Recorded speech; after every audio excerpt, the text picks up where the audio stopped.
Good afternoon, everyone, and welcome to Live at 4 on this Wednesday. Charlotte Celeste in for Susan Simon, who is off today. Did you go home, or are you just sitting here since last night? I took a nap in the green room for a little minute. Like 1:30, well, 1:30 in the morning? 1:45. Yeah, we got to leave around 1:45. So that's Long okay. night. Yeah. Exciting night, though. But you know what? Isn't Wednesday grand? It's over. It is over. I think that's what a lot of people are saying. They're like, you know, okay, good. Okay, let's move on. Let's move on. All Absolutely. right. And of course, that's what's topping our news this Wednesday. President Trump has fired his nation's attorney general. That's the other big story. What this may mean for the Mueller investigation. Governor Walker today accepted his defeat at the polls after one of the tightest governor races in the state's history. And the man who will become governor, Tony Evers, hints at what he plans to do when he takes office in January. Let's take a look outside. Must we? Yes. I was surprised how chilly it was this morning. I know. The empty playground. That looks so sad. It is very sad. Even the playground is sad. But get used to the cold. Yay.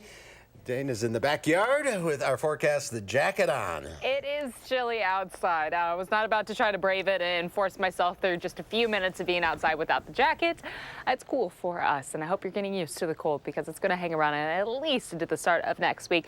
Right now, our Doppler track seems pretty mellow. A few light flurries up to the northern edge of the state, but for us, we're just looking at a really overcast sky right now. Pretty dark, dreary day, even though everyone seems excited now that Election Day is all wrapped. Unfortunately, Mother Nature not giving us any sunshine along with that. Temperature-wise, we're just above freezing in Madison, picking up about 33 right now, closer to 32, though, in Monroe, and about 36 in Janesville. So, yes, a very cool day. In the last 24 hours, we've dropped just a little bit. It will stay cloudy overnight. We're expecting another very frigid night as we head into tomorrow morning. A breeze coming from the northwest right now, helping send all that cool air in our direction at about 7 miles per hour for us in Madison, closer to 15 in Janesville. We've seen wind gusts today picking up just a little bit again. Also, our dew points very low, about 24 for us in Madison. So it feels dry outside, a dry, cool evening. And the same goes for tomorrow. Can't say that about the end of the week, though. Tomorrow we might get a little more sunshine, another cool day, but we will have some moisture coming in for us in the form of that S word. Yeah, we'll be talking about the potential for some snow in just a few minutes. Right now, though, I want to take a look at the roadways with our first alert traffic update. Unfortunately, as we look at the Beltline right now at 39 right at County T, things seem to be rolling along smoothly to the eastern side of John Nolan Drive, but we do have an accident right now at the exit to John Nolan Drive. There's a lane blocked there. So that is, again, 12 eastbound right near John Nolan Drive. Everywhere before that on the eastbound side, speeds reduced just a little bit to about 25 miles per hour and 23 miles per hour. What we're picking up, again, that lane is blocked, but traffic is moving right now. Looking up towards Cottage Grove, things look okay. Again, Milwaukee Street is closed between Milky Way and Rustic Drive. Drive times reduced around John Nolan, but everything else seems to be going along okay right now. Keep a close eye on traffic and talk a little more about that end of week forecast in just a few minutes. Do we need to? We're going to have to. I'm sorry. We're all going to have to accept it. All right, we will. Thank you, Dan. We'll see you in a few minutes. First at 4, it has been speculated for months, and it's finally happened. President Trump is replacing Attorney General Jeff Sessions. The move has sparked concern from some that this could be the first step from President Trump in an attempt to shut down the Mueller probe. But President Trump says that's not true. Mola Langhi has more details. Attorney General Jeff Sessions has resigned. In his resignation letter, the Attorney General said he was doing so at the president's request. The president tweeted, "We are pleased to announce that Matthew G. Whitaker, Chief of Staff to Attorney General Jeff Sessions at the Department of Justice, will become our new acting Attorney General of the United States. He will serve our country well. We thank Attorney General Jeff Sessions for his service and wish him well. A permanent replacement will be nominated at a later date." The move comes just one day after Republicans secured control of the Senate, which will be needed in order to confirm Sessions' replacement. President Trump has publicly expressed his anger over Sessions' decision to recuse himself from overseeing Robert Mueller's investigation into Russian interference in the 2016 election. It would create a constitutional crisis if this were a prelude to ending or greatly limiting the Mueller investigation. And I hope President Trump and those he listens to will refrain from that. President Trump insisted Wednesday that he has no interest in stopping the Mueller probe. I could fire everybody right now, but I don't want to stop it because politically I don't like stopping it. Acting Attorney General Matthew Whitaker will now take over the Mueller probe from Deputy Attorney General Rod Rosenstein. Mola-Lenghi, WISC News 3. And Attorney General Sessions' replacement will likely not be confirmed until after the new Congress is convened in January.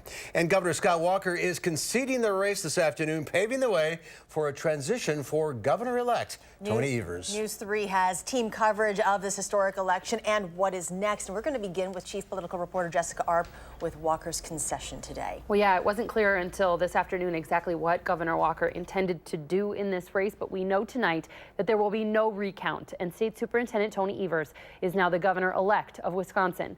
In a statement released this afternoon, Governor Scott Walker said he'd called Evers to concede and called Evers' comments gracious.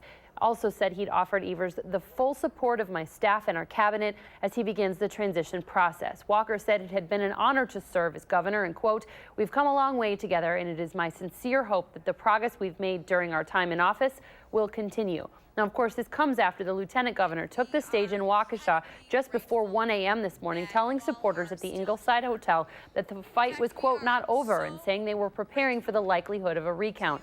The campaign says today that was in part because of a question about 47,000 ballots in the city of Milwaukee.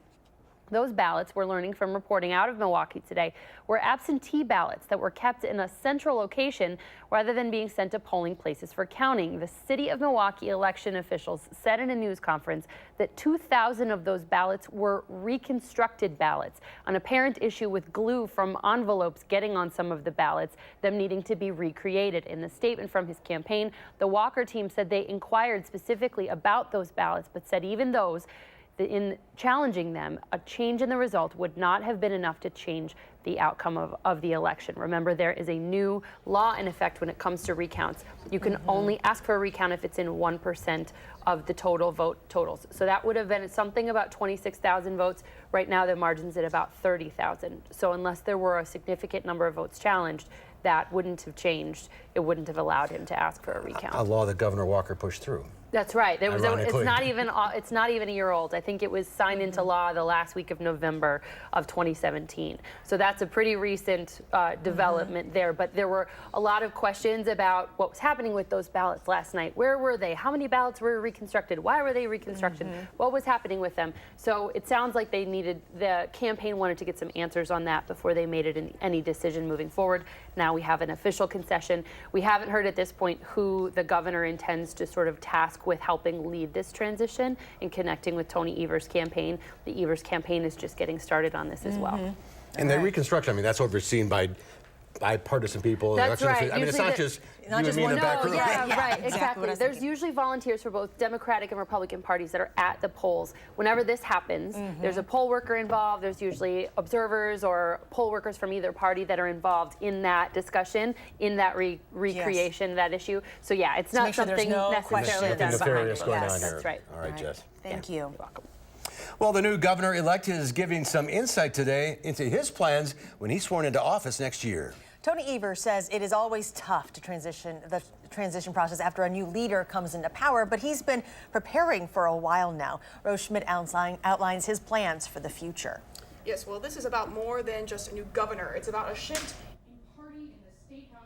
The governor-elect Tony Evers isn't saying today who he plans to appoint to his cabinet or who's in or out from Walker's administration. In his first appearance since giving his victory speech overnight, Evers toured the Boys and Girls Club in Dane County today. He then addressed members of the media, saying he spoke with Walker on the phone, and the current governor was gracious in conceding.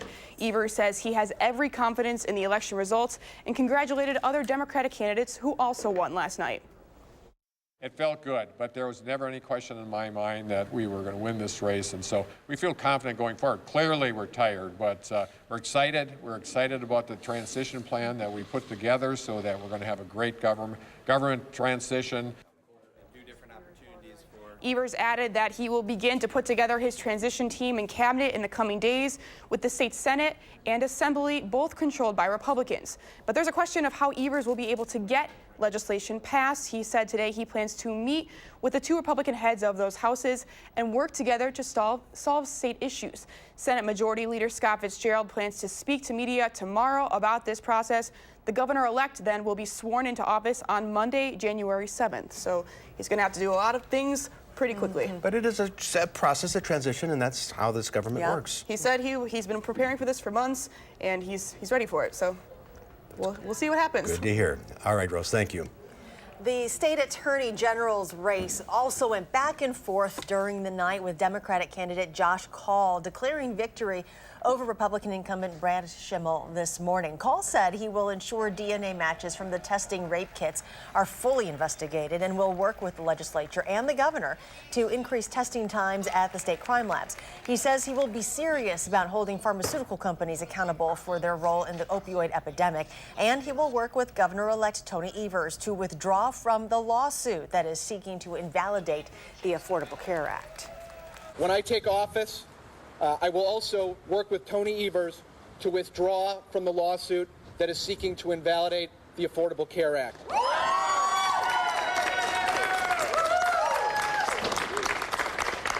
No one in Wisconsin should be denied health insurance coverage because of a pre-existing condition.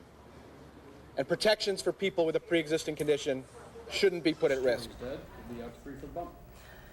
Kaul is a former federal prosecutor and the son of former Attorney General Peg Lautenschlager. Well, still to come at 4, Madison's popular food cart, Cali Fresh, is still going strong. And now you can enjoy the same food sitting down in a restaurant. We'll check out Tapatios in this month's Tastemaker segment when Live at 4 continues.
Welcome back. Across the nation, it is the law that young children ride in a car seat. But in many states, that doesn't always apply when parents use a car for hire, like a taxi, and that's leading to some confusion.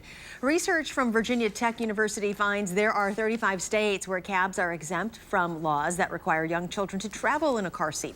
Except for Georgia, it's not clear if ride-sharing companies like Uber and Lyft are also exempt. In the other 15 states, children must have a car seat in all for hire vehicles. There's a lot of confusion that parents experience when they want to carry their children using rideshare services. The laws across the nation are inconsistent from state to state. Justin Owens with the Virginia Tech Transportation Institute says in many states that require car seats, it's not clear if the parent or driver needs to provide them, and said state legislatures have to catch up with the changing landscape. Stocks got a post-election bump thanks to tech and health stocks. The Dow Industrials added 545 points, closing at 26,180. The NASDAQ Composite Index was up 194. The S&P 500 tacked on 58. One of the most popular food carts in the Madison area is Cali Fresh, serving, quote, fine Mexican cuisine with a California twist. Well, now you don't have to track down the cart for the food. After 3 years of success, the owners of Cali Fresh have opened a brick-and-mortar restaurant. Madison Magazine's Andrea Bailing checks out Tapatios in Fitchburg. So today we have the shrimp tacos. These look delicious. Yeah, these are deep fried shrimp, and they come with cabbage, pico de gallo, and chipotle sauce. Mm. And then What's in that chipotle sauce? Chipotle is it's chipotle mayo. And is this a fajita? Yeah, these are the fajitas, and all of our meats are grilled on open fire, so it gives it an extra smoky flavor. And it comes with that, with the dinner plate. Rice, beans, and salad. Very generous plate here. Guacamole, pico de gallo. And this one is actually we call it el trio, which means the three. It has shrimp, chicken, and steak. And then el trio is also, so in Guadalajara, which was where we are from, mariachi is like a big thing, like the mariachi bands. And when it's only three, it's a trio. And what is this over here? Sope. Yeah, Sope. and we do it a little different than other restaurants. We deep fry it, and usually it's just on the flat top. But we wanted to do something different, so we deep fry it, and it's also comes with cheese, beans, and the chorizo meat, sour cream, cilantro, onion, and queso fresco on top. Nice, it's beautiful. Are these some of your signature dishes? Pretty popular. Yeah. And these two, the sope and the shrimp taco, it's like completely different from anywhere else. So. Cool. Yeah. And so Tapatios, you guys are brand new here, and you started as a food cart, right? Correct. Can you tell me how you decided to then open up your own restaurant? So we started as a food cart, and we started right before there's like a contest to get into like the Library Mall or the Capitol Square. And so once we got into the Library Mall, it was kind of like, okay, we'll try it out. And then our response from the students and from faculty on campus was like amazing. It was since the first day, and we just fell in love with like the people, and I think it was kind of mutual. Like we had regulars that would come every day, and we'd always get, when are you going to do the brick and mortar? When are you going to do the brick and mortar? And so we're like, oh, we weren't quite ready yet. I think that first year, the second year that, we go through the contest again, we got our spot again there. We were kind of like, well, maybe we should. This is something that, people tend to like it, and, we really like the response. So we're like, okay, well, maybe. Has it been fun, though, to open your own restaurant? Yes. Oh, yeah. Yeah. And you guys designed this place all yourselves, right? Everything, yeah. It's gorgeous. And I heard that you did most of the artwork in here? Is that right? She did most of the artwork. I did all the build. I built everything. He did that one, and then I did this one, and some of the lettering and the one on the front. But yeah, I guess together, he did all the build up though. So Wow. Well, thank you guys for having us in today. Well, thank you. I've got to eat a little bit more of this. This is delicious. Provecho. Yeah, buen provecho. What a nice couple. Yes. Oh my gosh, they were the sweetest couple. Andy's here now. Yes. So the food cart is still in business. It is. So people don't panic about that. Yes, yeah, but it's like the best case scenario, right, for a food cart to then open a brick and mortar. So during those cold summer months, you do still have a place to go. But the menu is completely different from the food cart. Oh, okay. This was their opportunity to kind of do what they wanted to do, and they've always wanted to open a restaurant, and this place they've just poured their heart and souls into it. And you really like the shrimp tacos, you said. Yes, yes. Shrimp tacos. I'm not the best at pronouncing everything, That's but okay. I just know that everything is good. And generous portions. Yes, yeah, yeah. Probably have some take home on that. Definitely, yep. And it's one of those. It's in a strip mall. You know wouldn't maybe even consider it, but It was knowing beautiful that, inside. Yeah. So. Yeah, Go the in. inside they've done it a out. lot. Okay. Yep. We'll have to Thank check it out. you. Thank you, Absolutely. Andrew. You can read more about Tapatios and lots of other food articles in this month's issue of Madison Magazine, which looks at the kitchen culture in Madison. Still to come at 4, they call them power pants. And they may not be what you think they are. These power pants give power to the elderly and people in wheelchairs. Experts are calling these high-tech trousers the clothing of the future. I'm Gwen Baumgartner in Bristol, England, with details on why scientists say these pants can help elderly people get their strength back.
Take a look at this. India is currently celebrating the Hindu festival of Diwali, and these stunning images come from the northern city of Ayodhya, where they broke a Guinness World Record by lighting more than 300,000 oil lamps on the eve of the annual Festival of Lights. It's their New Year's. Yeah, it is. It's a huge festival. Gorgeous. Beautiful. It is really nice.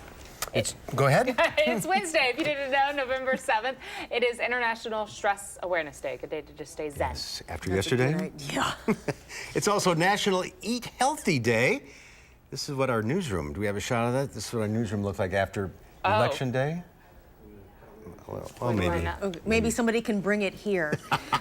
In the meantime... Usually a lot of treats in the newsroom on Election Day. Yeah, we got an abundance of cookies, cupcakes, brownies. Peanut butter bars. Yes. M&Ms. Got my Thank attention. you. Yes, we were healthy. And then it's also in that healthy vein, I'm being told to wait for the baked goods. Here we go. That's what's in there right now. Look at that. This is Eat Healthy Day in the newsroom.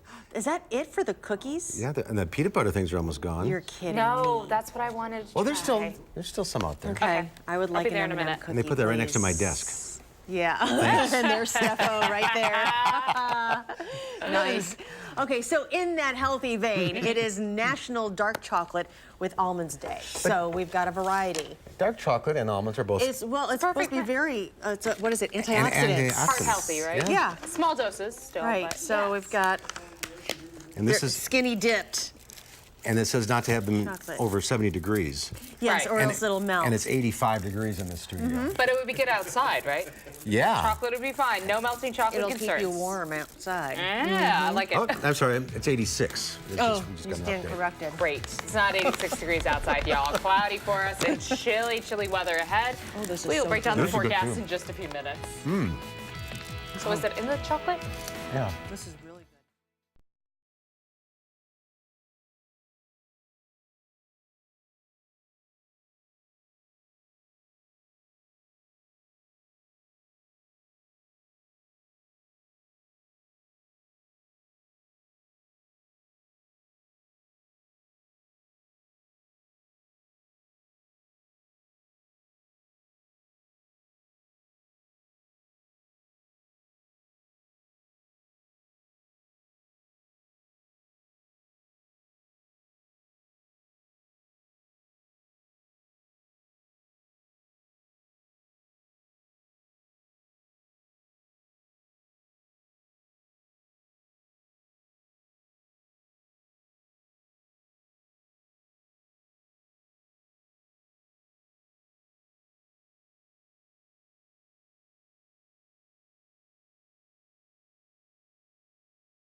It's just a little cool outside today, also a little cloudy. Looking at our visible cloud track over the last several hours, almost the entire state not getting any breaks from the sunshine. I was hoping actually to stay a little bit right around sunrise, just wasn't the case for us. We've had a pretty overcast sky today. To the north, we've had a few little isolated flurries. For central and southern Wisconsin, it's just been cold. that dark sky overhead for us. To the east, looks like a little bit of moisture, but overall it's been fairly mellow. So we are looking at a clear sky tonight, or clearing sky tonight. So because of that, temperatures are going to drop quite a bit for us overnight. It will be chilly as we head into tomorrow morning, down into the mid to low 20s for early Thursday. Thursday, we are expecting to get just a little more sun in the forecast. It's not really going to help us warm up much, though, throughout the morning and into the afternoon. We'll have a partly sunny sky for us. Temperatures in the mid to upper 30s again. So afternoon highs expected to be yet again for us well below average. We should be in the upper 40s, and we're going to stay about 10 degrees below as we head into Thursday. But of course, our focus of what we're talking about right now is Thursday looks mostly clear. Thursday night into Friday morning. As we get later into Thursday, clouds will build back in for us. And by early Friday morning, we'll be talking about light snowfall stretching all the way from the state line up north. And we'll be seeing just a little more snowfall up north compared to what we are expecting to slide on through central and southern Wisconsin.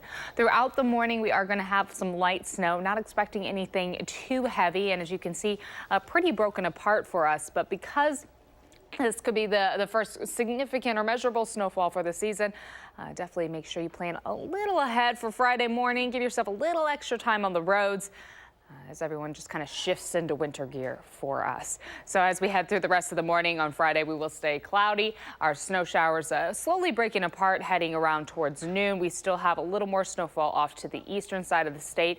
May see a few little isolated spots lingering into early afternoon, but things wrap up by then. Overall, our snowfall potential leaning towards about an inch for us in Madison. Again, the southeastern corner of the state expecting to see quite a bit more, up to about 2.5 inches possible near Milwaukee. The further west you go, those numbers a lot lower, under an inch for Platteville, and then the western edge of Grant County getting closer to just about a ½ inch accumulation.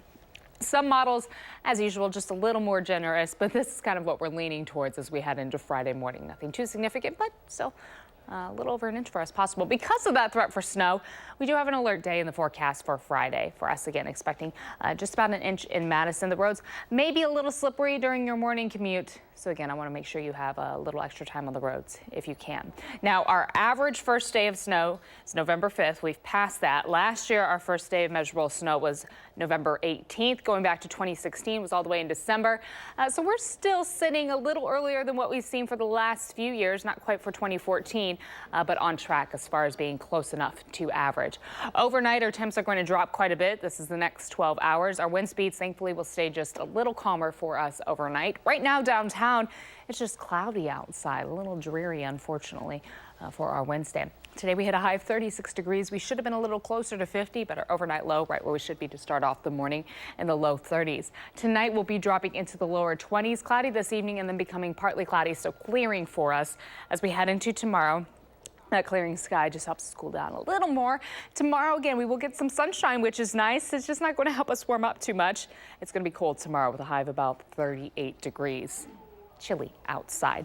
As we look ahead to the end of the week, again, we have that alert day in the forecast for Friday, just because we want you to be careful in the morning. Heading into the weekend, plan on a very cold start to Saturday. Temperatures will be in the upper teens. Definitely our coolest overnight low through the weekend as we head into the weekend. And then we are going to see a little more sunshine, thankfully, for Saturday and Sunday. Temperatures won't be too much warmer, but notice for that whole 10-day forecast, we are staying below average, and this cold air is certainly staying with us for quite some time. November. It is. Charlotte got you your peanut butter. I got you the best looking piece. And Thank you. She hit her Yes, cookie. I got my Oh, cookie. you did? Okay, so you did get a cookie. Of course I did. I'm a peanut butter fiend. So There you go. as soon as I heard, Yeah. Tom didn't tell me all about that. He yours. said that we just had cookies and brownies. So I Oh. wasn't excited. Now I'm excited. We got you Good. covered. Thank you. Dana. Thank you. Well, a unique pair of pants could offer mobility to the elderly and people in wheelchairs all around the world. A group of engineers in England has created technology inside clothing to strengthen leg muscles. CBS's Gwen Baumgartner has more from England. For Cheryl Chilcott, walking on her own has been a challenge since birth.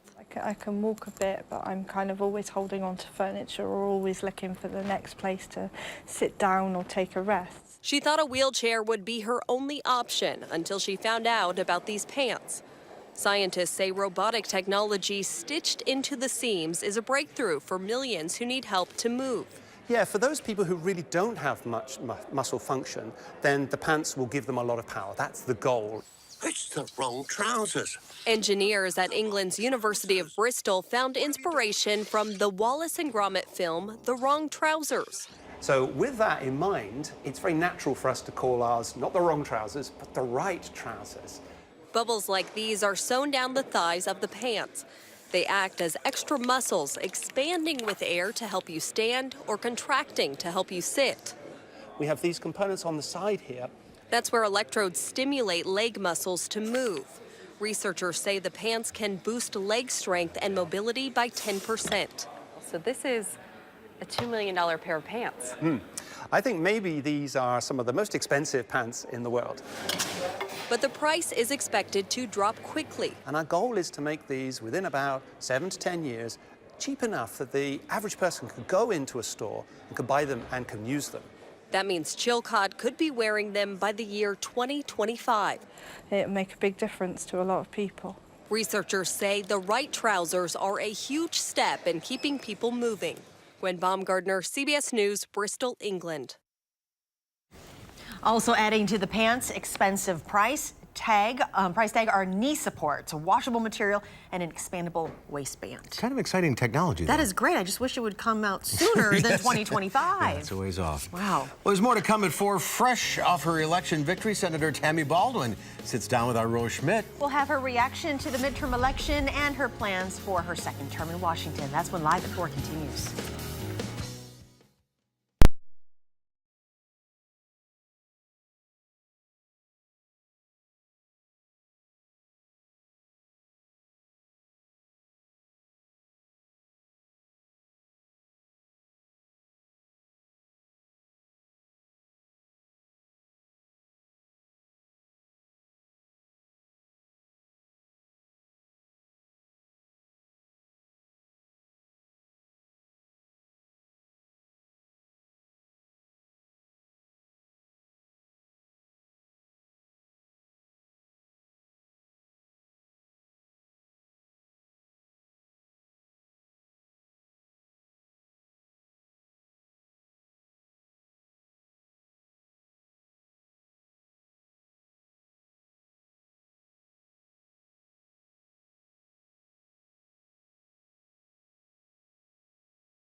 The race for U.S. Senate in the state was over quickly last night with incumbent Tammy Baldwin defeating Republican challenger Leah Vukmir. Our Rose Schmidt sat down with Baldwin today to talk about the race, the future in Washington, and what she's learned. How are you feeling after last night's win? Well, I am feeling very excited, and I am so grateful for the voters of Wisconsin, actually across party lines, Democrats, Independents, and Republicans, for standing up, especially to the powerful special interests who spent over $14 million trying to defeat me. You know, I really think what that boiled down to was people recognizing that folks from out of state wanted a senator who would be inclined to do their bidding, and they're saying, wait a second, we need a voice for us. And speaking of Washington, you talked a lot last night about unity and divisive politics. Do you think that the Democrats winning the House will help that, or do you think it could go the opposite direction? Well, I think that having the democratically led House is actually going to make a powerful difference. And in many ways, it's really up to the president whether he is going to negotiate with Congress, both houses, or not. And so I think with a Republican president, a Senate that needs to operate in a bipartisan fashion, and a democratically led House, that we can get some things done. You know, the proof will be in the pudding, but that's what I intend to go and work really hard to do. Do you think that the results last night with the Democrats winning across the statewide races in Wisconsin, do you think that's a mandate that voters want to see something in Wisconsin that's different from what they've seen in the past? Well, I have to say, you know, I was very proud of the campaign that we ran. It was one that really encouraged participation. And it started with people working on issues that were close to them. You know, there was a really incredible result in my race last night, and I'm so grateful for that. And it was also just an honor to jump on Tony Evers' school bus with the entire ticket with Lieutenant Governor, elect, I was going to say candidate, but Lieutenant Governor-elect Mandela Barnes, Josh Call, State Treasurer-elect Sarah Godlutsky, and just travel the state as a team, talking about the power of people's voice when they vote, and making progress on things that really matter, you know, to families across this state.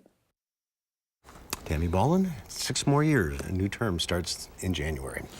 Up next, it's time to hit the road with Harvey Brakes. And we hit the road indeed as we go behind the wheel with Harvey in a 2018 Mustang GT, all 460 horsepower Mustang GT. That's a lot of ponies when Live at 4 continues.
Quite an overcast sky for your drive home. Looking at 39 and 90 right now. Things seem to be going fairly smoothly for us throughout much of Dane County. We're seeing green. Looking at the Beltline a little closer there near John Nolan Drive. That accident still has a lane blocked at the exit to John Nolan Drive there along 12. Eastbound reduced just a little bit for us. Westbound still nice and green. And again, looking over towards Cottage Grove, things look okay. We do still have part of Milwaukee Street closed for us. Looking at our drive times, things look okay for us overall. Actually improving just a little bit over the last few minutes. Should be a smooth drive home as long as you can avoid that John Nolan exit drive of 12. Thank you, Dana. Do not try this at home. Brad O'Neill rides his motorcycle off a 90-foot ramp in Utah and pulls off an incredible stunt. Hits the ramp at 78 miles per hour and flies up to 145 feet in the air before pulling his parachute and floating to the ground. The bike even has a parachute that saved it from massive damage. Instead, it only had a smashed back wheel. Wow. Yeah, only. Yeah. First introduced as a 1964 and a half model, the Ford Mustang hasn't strayed far from the original idea. The original pony car was redesigned for 2018, but it's still a V8 rear-wheel drive, two-door, four wheels of fun. Let's check it out as we go behind the wheel with Harvey Briggs. This is a beast. Yeah, it is. It's a Mustang GT, so it has the newly tuned 5-liter V8 in it, which produces 460 horsepower. That means 0 to 60 in about 4 seconds. This is Detroit at its finest. Yeah, it really is. I mean, this is an art that has been perfected over the last 50 years. It's wild, it's loud, it's raucous, it's fun. It's everything a V8 pony car should be. Our test car in Velocity Blue is a true sports car. You know you're driving. Yeah, well, it's really interesting. I've got it in Sport Plus mode, and it's very edgy in this mode. But there are other drive modes, 6 in all, including snow. Good luck with that. And drag strip mode. Even better luck with that. And we can't really appreciate this car driving on city streets. Yeah, no. If you want to get the most out of this car, find a local track, take it out on track day, and then you can really let it rip. Otherwise, you're just, enjoying the V8 soundtrack. This is not a practical car for everyday use. It's a comfortable car for everyday use. You could drive this and commute to and from work in it, but you're gonna get 25 miles per gallon. And with the GT, especially like this, you're probably gonna wanna put it away in the winter. Speaking of comfort, inside, optional equipment includes every modern safety feature available. Our test car also has the optional 10-speed automatic with paddle shifters. Harvey prefers the 6-speed manual. A GT's base is about $39,000, but this one has tons of options. This also has the Ford GT Performance package on it, so it has a more sport-oriented suspension. It has the 6-piston Brembo brakes. It has larger Michelin Performance summer tires on it. It also has the optional Magna Ride suspension. I can never think of how to explain this properly. It uses magic in the shock absorbers. Magic shock absorbers. That when you switch modes, they become stiffer or softer depending on the type of ride you want. Even in normal mode, this ride is pretty tight in this. Comfort is not the objective here. No, this is a car that's made for doing things like this. So a base Mustang with 310 horsepower and a 6-speed transmission is about $26,000. So you can get into a Mustang for a pretty reasonable amount of money, but you can move up really quick. This car has, $12,000 worth of options above and beyond the GT package. But you know what? That growl, that noise, that stiff ride, it's worth every cent. You're gonna feel it, and feel it in the best ways possible.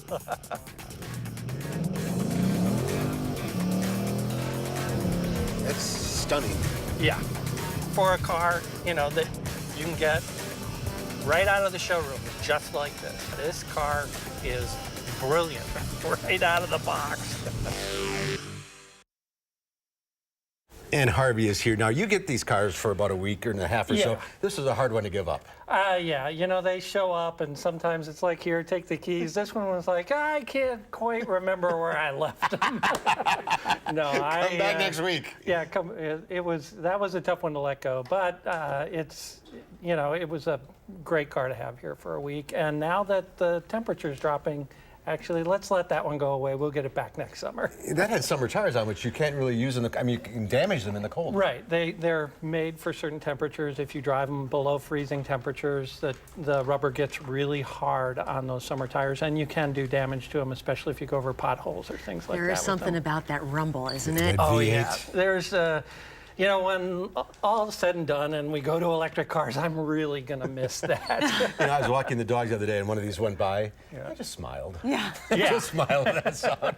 Ridesanddrives.com for more on this and all the other cars, and we'll go to a Volvo next time. Yes. A little different. Yeah, you think? All right, Harvey. A little more genteel. Thank you. Sir. We'll be right back with a final check of your forecast.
Chilly evening. Very chilly evening for us. Temperatures are going to fall overnight with a partly cloudy sky here in no time. The sky's actually going to clear on up.